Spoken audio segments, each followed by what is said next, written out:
Guys, welcome to the channel. Today we're putting in a Carli adjustable track bar. The reason why we're doing that is because we've done a 3-inch lift.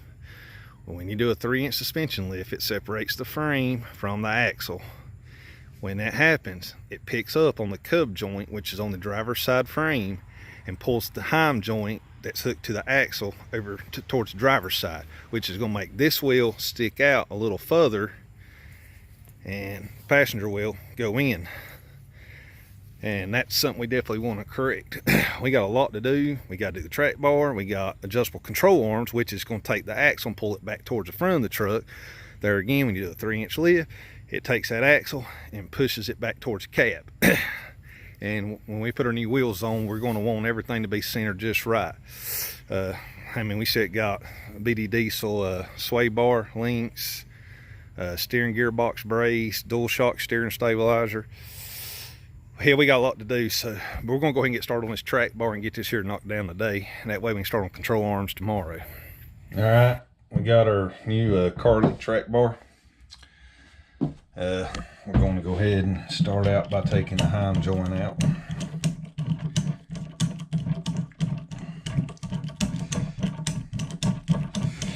All right, after you get all that anti-seize out, we are going to apply a really thin coat to the inside of the track bar. All right, make sure your jam nut is all the way tight against the heim joint, and we are going to screw this in a few threads and get a measurement. All right, when you're measuring, hold your tape measure. You want that dead center at the cub joint, which means the measurements on these Carli track bars, they measure from the center of the bushing right there at the cub joint to the center of the heim joint, which is right here at this bushing, very center. And your tape measure is going to run like this. It'll run across right here like that. So I can't hold the camera or get a good position while measuring this, but I know about where we need to be. So what we're going to do is, what did I do with that? Oh, here it is. So we're going to put some Loctite, red Loctite on this actually.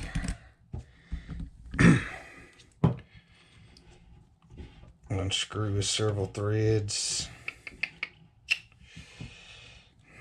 There's some red Loctite on all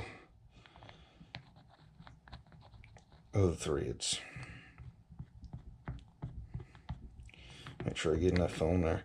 You do not want this thing to loosen up, and it can loosen up, so that's why they tell you to use red Loctite.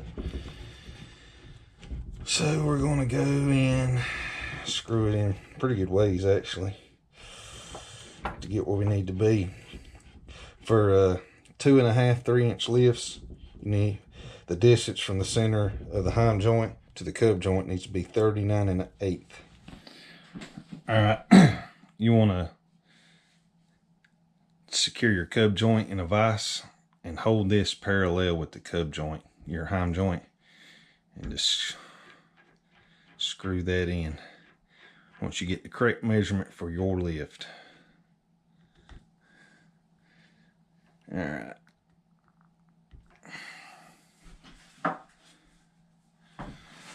Gonna need a 1 3/8 crow's foot wrench and a adjustable wrench.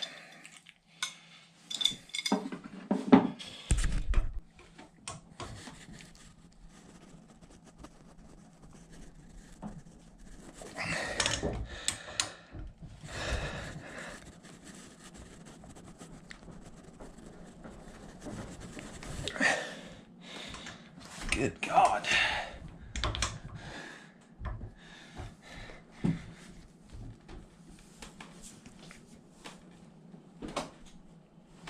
You're going to start out by turning your steering wheel all the way to the right.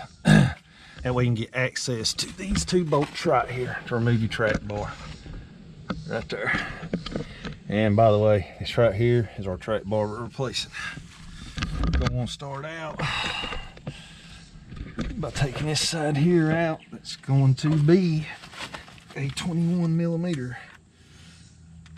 And you're going to need a short socket, not a deep socket, unless you're using a pry bar. I don't even know if I can get.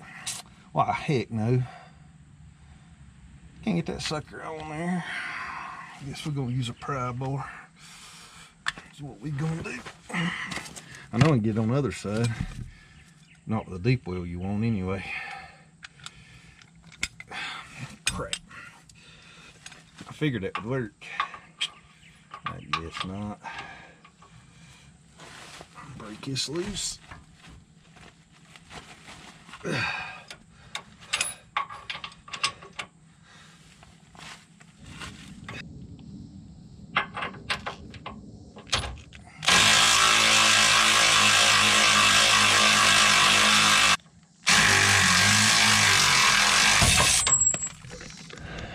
Alright, we're going to take that bolt right there out.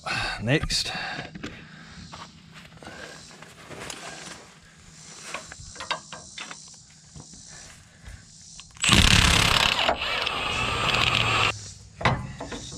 pull this sucker out.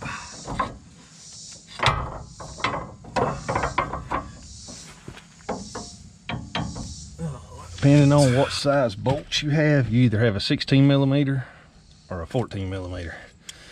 Now, this is a reducer sleeve. Obviously, it's not going to go in there, so I have the 16. So we're going to do away with this. And that fits perfectly in the bushing. So,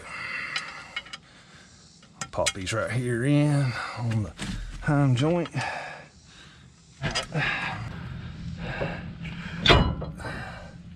Start their heim joint. Slide these bushings here back in.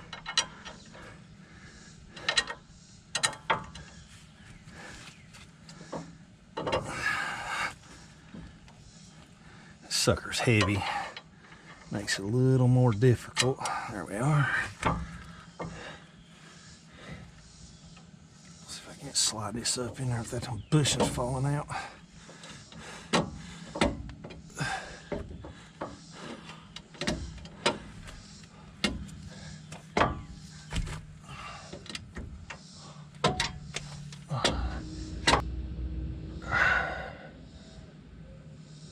Alright, that's got it. Now,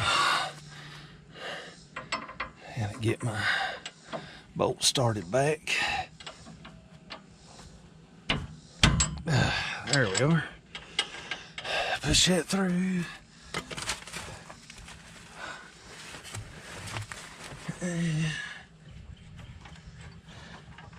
Yeah, finally. Damn.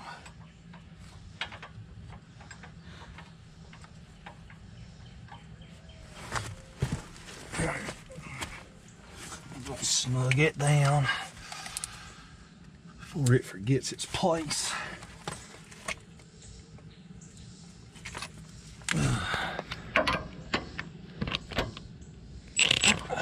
We're going to do the cub joint. Put this washer. This rubber boot goes towards the back of the vehicle, by the way. Put this in here back in.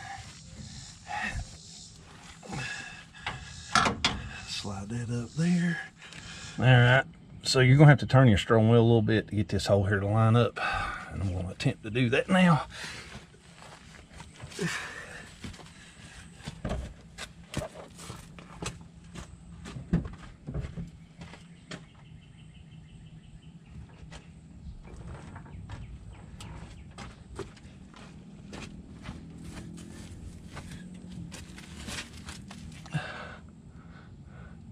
That made it worse, didn't it? Yep. I need to go to the right. So I straightened the steering wheel up. That helped line the hole up a little better. I'm gonna use this pry bar right here. Hopefully move it over Take this other one here.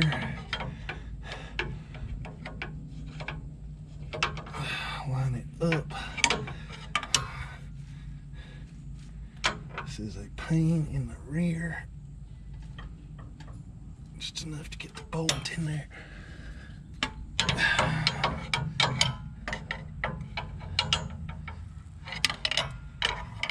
Oh man, my arms are giving out. It's 94 degrees out here.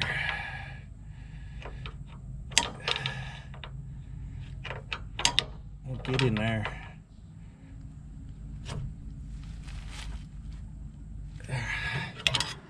Hopefully, dang, that's too damn much.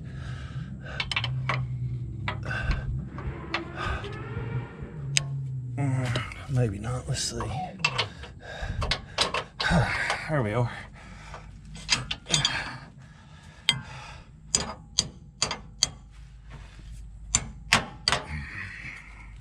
With my little tiny mini hammer.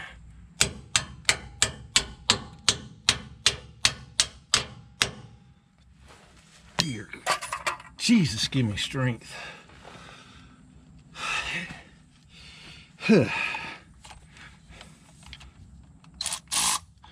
All right, now put this here back on.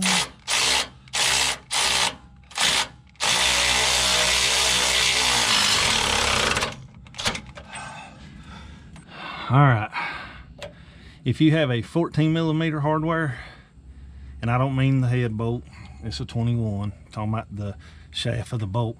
If it's a 14mm, which you'll know because you would have had to use this reducer sleeve, torque it to 185 foot-pounds.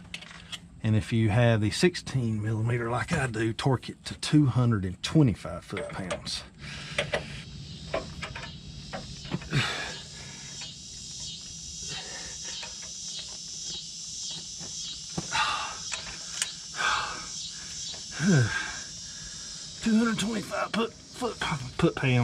foot-pounds.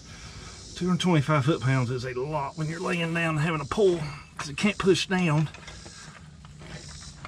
unless I take the wheel off, and I'm about ready to that point.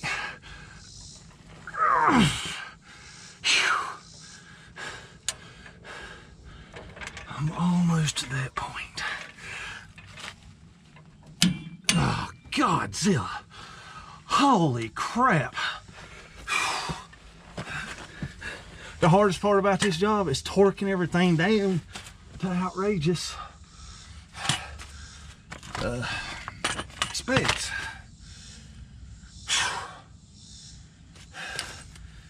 Damn boy. We may pass out before we get this done. Actually, I think I'm done filming this little project. Just torque the side that's got the heim joint to 225 foot-pounds if your hardware is a 16mm. If it's 14mm, 185 on that one. Whew, I'm beat, y'all. But I'll get this here torqued down and we'll be done. All right, this one here went way better because I was able to push down on the torque wrench. And I had it done in about 30 seconds. But I'm going to make a paint mark right here on this jam nut, and one right here just on the track bar to make sure, and so I can keep eye on it for a while, make sure it don't loosen.